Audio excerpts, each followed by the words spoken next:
Hi, I'm Dave Despain, and this is one of the most remarkable stories in all of motorcycling. Kawasaki, the last of the big four Japanese manufacturers to enter the U.S. motorcycle market, somehow managed to stake out the high ground in the realm of motorcycle performance and in the process redefined American motorcycling. Quite an accomplishment. From the arm-wrenching Mach 3 500 triple to the almighty Z1, right on up to today's Ninja sport bikes, Kawasaki is synonymous with performance. So, in the next half hour, we're going to recall the bikes that set the records and won the races and captured the enthusiasm of American riders. And we'll see the latest Kawasaki models that will keep those good times rolling for years to come. Come on, I promise, this is a ride you don't want to miss. Now, when Kawasaki jumped into the American market in the 1960s, it benefited from tremendous engineering depth dating back to the late 1800s.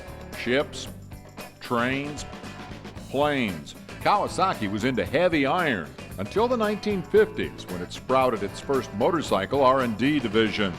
In the early 60s, Kawasaki set up shop in the U.S. in an old warehouse in Chicago, setting the stage for the Kawasaki Motorcycle Company as we now know it. In late '64, the first Kawasaki-branded 125cc bikes arrived in America. Now, Honda, Yamaha, and Suzuki were already well established here, while Triumph, BSA, Norton, and Harley-Davidson owned the heavyweight market. But you know what? It didn't take long for this obscure newcomer called Kawasaki to make its presence felt.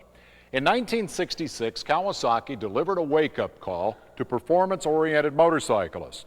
First came the 250cc A1 Samurai, and later the 350 A7 Avenger.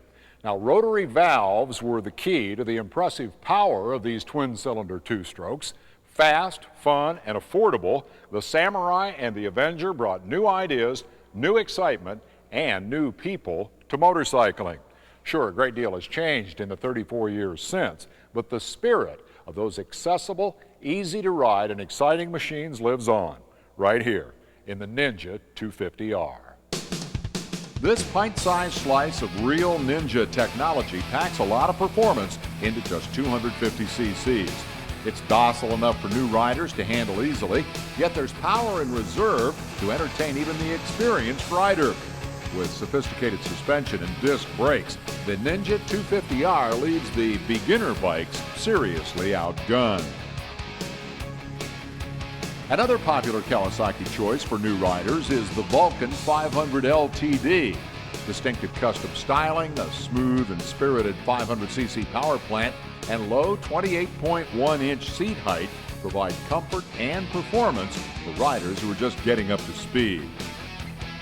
And for those ready to kick it up a notch, the Vulcan 800 ups the ante nicely in terms of both power and style.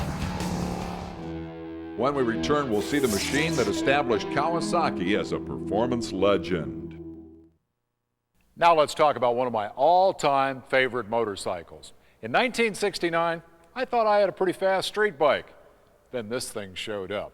The Mach 3 was a three-cylinder, 500cc, wheelie-popping two-stroke missile that easily out-accelerated all the British and American big iron, and it delivered that performance for $999. My world was never the same again.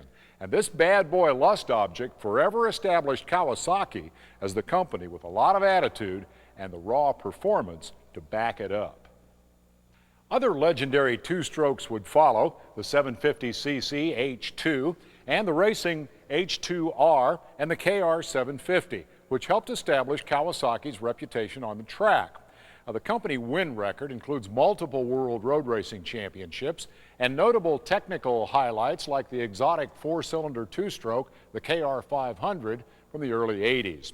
But the future of pavement motorcycles was in four-stroke technology, and in 1972, Kawasaki delivered another hammer blow, the legendary four-cylinder Z1.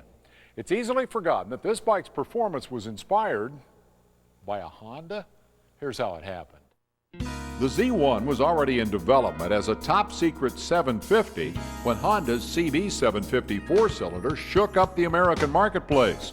Reacting quickly, the Z1 team bumped their power plant to its absolute maximum displacement, 903 cc's, and in a cloud of tire smoke, obliterated any concern about this being a Me Too response to Honda.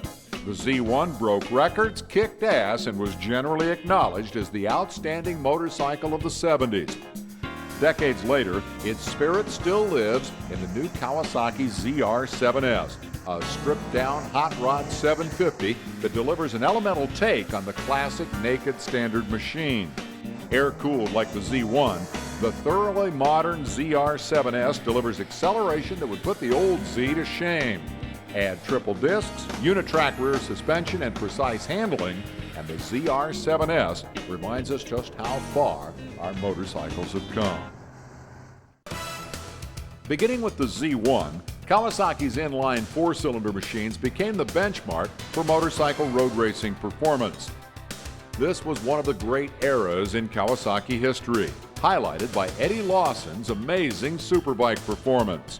Back when men were men and Superbikes were long, tall, heavy, and oh so powerful, the young Californian wrestled his fire-breathing KZ1000 factory Superbike to a pair of back-to-back AMA championships, a feat that is helped along by the big Kawasaki's inherent design advantages. My job at Kawasaki was to take a street bike and turn it into a 150 horsepower fire-breathing monster superbike.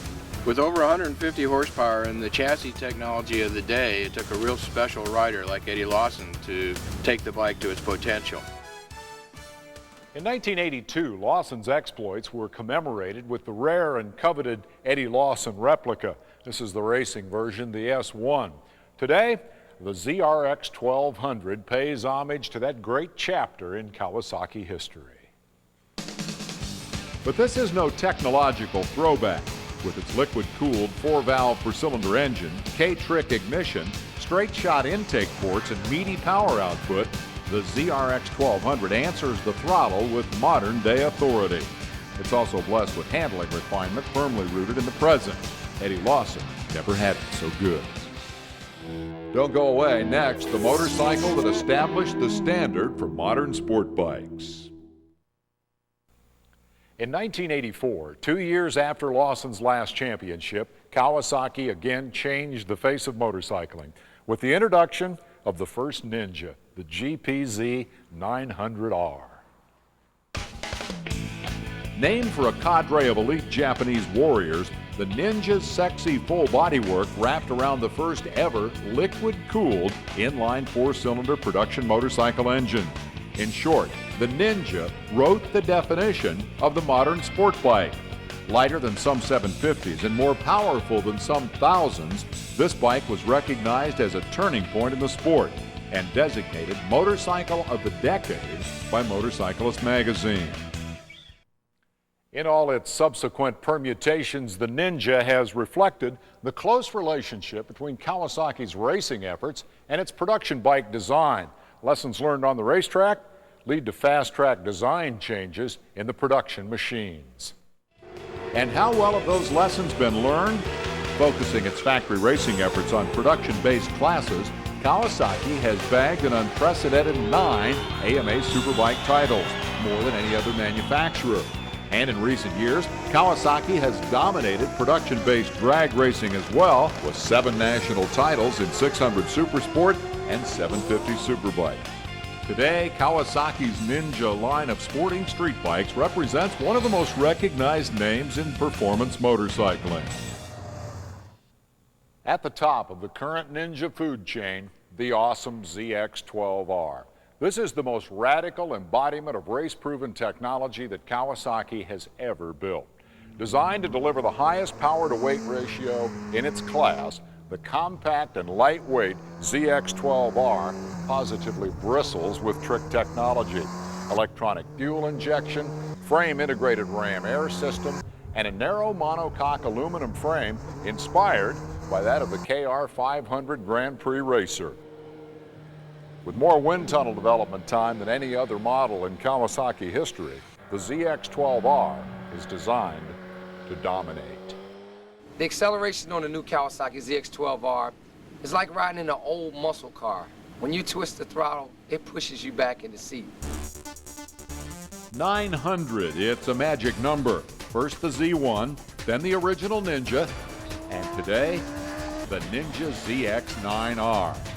An envelope-pushing sporting weapon that combines open-class power with 750 reflexes. It just might be the closest thing yet to a Superbike on the street. It's also the street bike of choice for three-time Superbike champion Doug Chandler. That should tell you something. I go out to Laguna Seca on track days and just have a great time riding with my friends. It's an amazing bike. It's got just about as much power as my Superbike does. Now another note of historical significance. Kawasaki invented the 600 class with the original record-setting KZ650 way back in 1977. Then they triggered a sport bike frenzy with the first 600 Ninja, 1985. No surprise then that the current 600 class statement from Kawasaki is something special. The Ninja ZX6R combines high-energy engine performance with track-developed handling precision. World Superbike racing technology lives in the high-compression combustion chambers, which are force-fed by a twin ram air system and sparked by smart K-Trick ignition. Acting as a stressed member, the engine teams with the all-aluminum perimeter frame to make the ZX6R wicked fast on a racetrack. You know, at Brainerd, we had the fastest thing out on the track, and that was pretty special. You know, it made my job really easy, and I certainly enjoy riding the thing. From 600s to the open class, Kawasaki's inline four-cylinder bikes have consistently provided the yardstick for high-performance motorcycling. But that eternally popular engine configuration also provides the motivation for many of those riders more interested in big mileage figures than in big power. Now, the Concours Sport Tourer and the Voyager 12 touring machine speak to the heart of the road-going adventurer. The Voyager 12 reflects Kawasaki's efficient approach to full-dress touring. It's a concept that balances easy handling with long-haul comfort. Liquid-cooled and featuring shaft drive, this inline four measures 1,196 cc's, tuned for maximum low-end and mid-range power. With twin counterbalancers, plush accommodations for two, audio system, and electronic cruise control, the Voyager 12 is definitely first class. And for those who prefer the squiggliest lines on the map, the Concours Sport Tourer is a great ride. With full fairing and detachable luggage, long-haul comfort is a given, and plenty of Ninja-derived performance technology ensures a well-defined sporting side. The Concours features a 997cc liquid-cooled engine tuned for fat mid-range power, and its chassis balances comfort with a decidedly sporting edge. The beauty of motorcycle touring is that it's a personal experience that you take at your own pace. No motorcycle illustrates this fact better than the Vulcan 1500 Nomad. The Vulcan 1500 Nomad FI, with its torquey V-twin engine and classic style, has an easy gait and a visceral appeal that echoes earlier days of motorcycling. With its large windscreen, stylish hard luggage, and plush seating, the Nomad offers a very modern comfort level. The smooth-running engine, too, benefits from all the latest Kawasaki technology, including digital fuel injection, to deliver exceptional performance and reliability. The Nomad, part motorcycle, part time machine. Stick around and find out what it takes to win 30 national motocross titles. Now let's talk about Kawasaki's tradition of off-road success. That heritage dates back to 1957, when Meguro, later to become part of Kawasaki, won the 500 class at the Mount Asama races in Japan. Well, by the mid-60s, Kawasaki's small-bore road bikes, stripped down for off-road use, had met with considerable success, and then came the Scramblers. This is a 1969 model 238. But with the acceptance of motocross in America, there was a developing market for purpose-built dirt bikes. Kawasaki's KX motocrossers answered that need.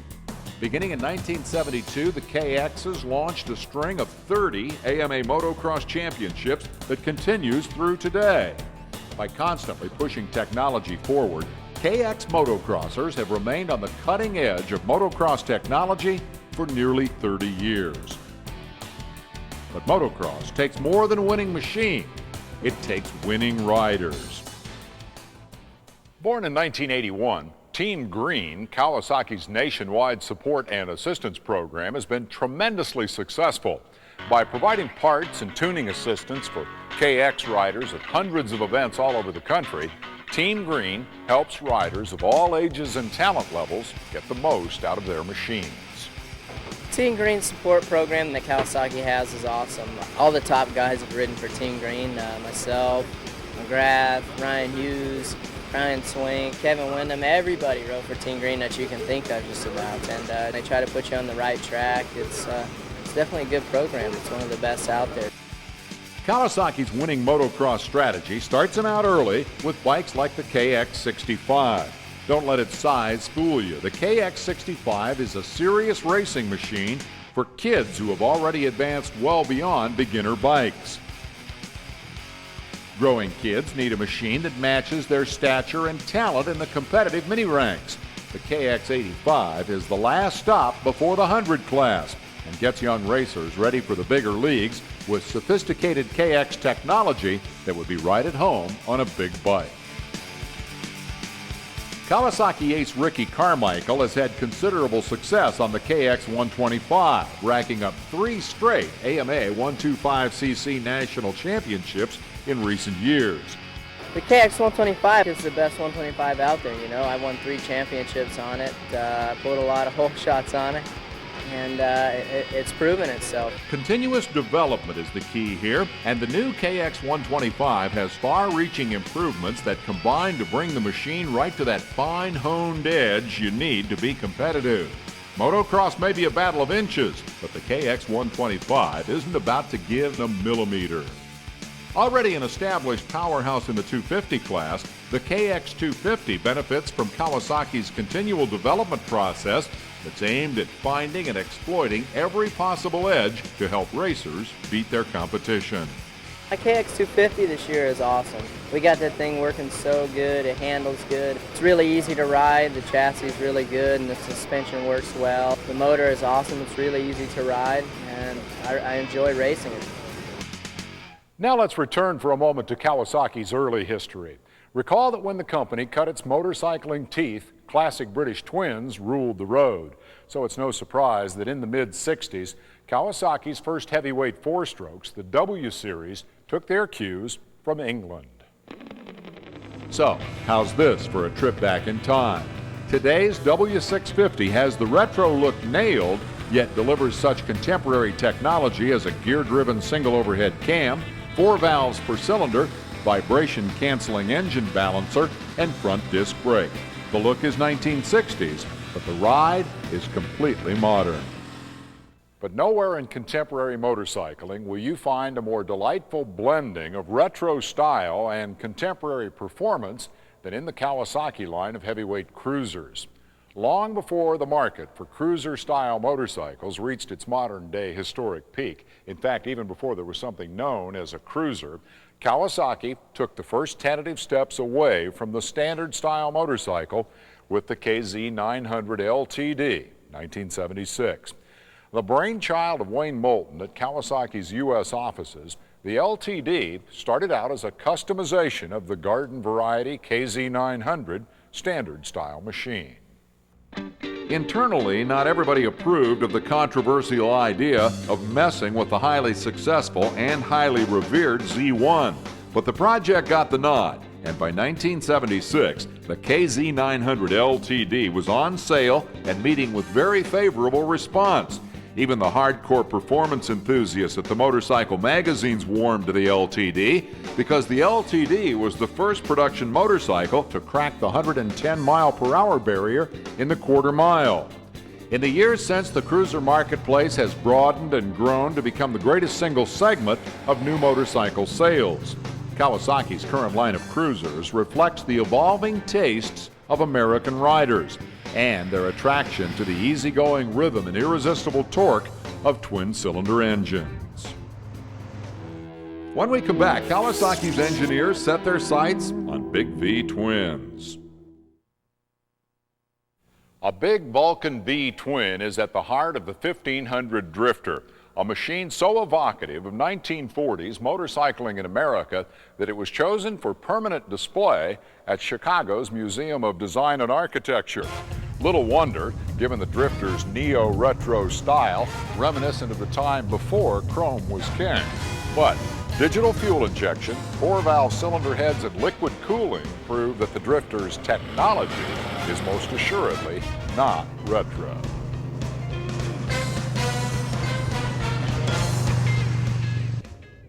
One of Kawasaki's best-selling models in recent years, the Vulcan 1500 Classic, combines the look, the sound, and feel of another great era in American motorcycling, the 1950s.